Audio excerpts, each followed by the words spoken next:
All right, so, ladies and gentlemen, the question, were they justified? Were the actions justified? And it would be great if you didn't feel the need to respond to the personal attack, because it'll waste We'll time. decide when we get there, John.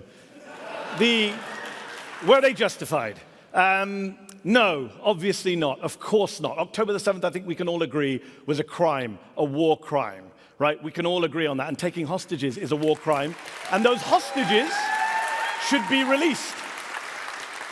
But to destroy an entire place, an entire people in response is never justified. Never justified. How are we still I don't understand how we're debating this more than 40,000 deaths later. I don't understand how we're still debating this sitting in the comfort of New York, 7,000 miles away from a place that the UN Secretary General has called hell on earth.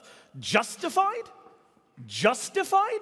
Was Israel justified in carrying out one of the most intense civilian punishment campaigns in history, according to Dr. Robert Pape at the University of Chicago, dropping 500-pound bombs, 1,000-pound bombs, 2,000-pound bombs on schools, hospitals, universities, bookstores, libraries, mosques, churches, refugee camps, apartment buildings, cemeteries, destroying a higher percentage of buildings in northern Gaza than the Allies destroyed in Dresden during World War II, reducing Gaza to 42 million tons of rubble while they got people out of the way?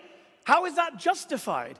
Dropping a bomb, for example, on a 6-story apartment building in central Gaza last October, killing more than 100 people inside, including more than 50 children, with no Hamas target in sight, according to Human Rights Watch, with no explanation offered by the Israeli military. Even till today, was that justified, Eylon? Was Israel justified in telling people to go to safe zones and then bombing them and killing them in those safe zones? According to NBC, there were 7 deadly airstrikes between January and April in areas that the Israeli military had specifically designated as safe zones, killing Palestinian civilians like Sabrine Sakani, who was 30 weeks pregnant at the time. She was killed in a safe zone in April. Her little baby, newborn baby, died less than a week later. Was that justified too, Alon? Was Israel justified in killing a record number of kids in Gaza, 16,000 children, turning Gaza into what the UN has called a graveyard for children, according to Save the Children, killing more kids in the first 3 weeks that were killed globally in each of the past 4 years, killing little kids like 6-year-old Hind Rajab and her 15-year-old sister Leanne, firing 335 bullets into the car they were in. 335 bullets. And then killing the 2 paramedics who went to try and rescue them. Was that justified too, Alon? Was Israel justified in killing a record number of aid workers in Gaza? Right? A record number. Targeting again and again, systematically, car by car, according to Chef Jose Andres.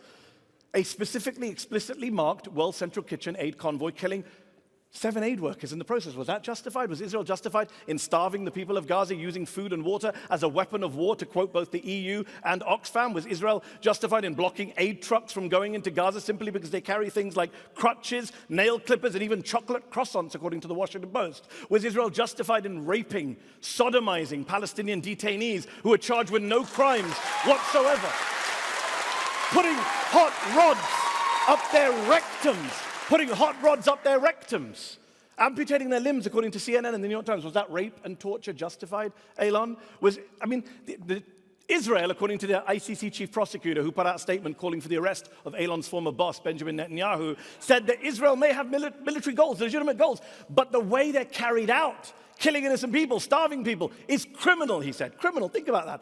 Eylon Levy is a former spokesperson for a man who the ICC chief prosecutor once arrested for war crimes. Alon himself has produced a number of lies, sorry John, in service of those war crimes. He has a bunch of tweets still up tonight which say that babies were beheaded on October the 7th, babies were baked in ovens, babies were ripped from their mother's wombs. October 7th was bad enough, but Elon had to exaggerate it for atrocity purposes. Those tweets are still up. Why would you trust anything this man says to you tonight? Look, he's here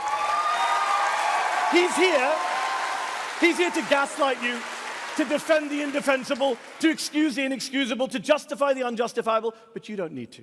Tonight you can choose to be on the side not of cruelty, not of criminality, but on the side of the innocent people of Gaza who are being killed as we speak tonight, as we speak, by Elon's former colleagues in the Israeli military on the orders of Elon's former bosses in the Israeli government. So yes, I choose to oppose this horrific and homicidal motion. Thank you.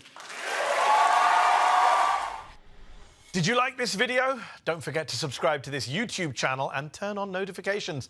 For exclusive content and to support our independent, unfiltered journalism, head over to Zeteo.com. Your support matters.